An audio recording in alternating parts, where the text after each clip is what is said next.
Here are 6 underrated Canva elements you should definitely try. First, line art face.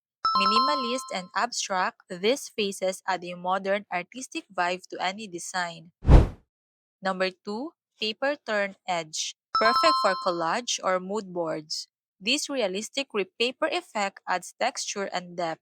Number 3, half-tone gradient. Bring in that retro comic book feel with dotted gradients that make your designs pop. Number 4, neon squiggle.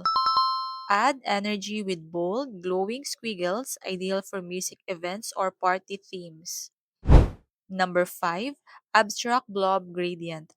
Fluid and colorful. These shapes are great for tech, branding, or anything modern.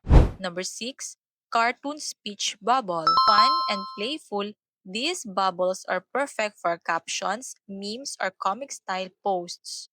Want more Canva tips and hacks? Be sure to follow my page. See you in my next video. Bye!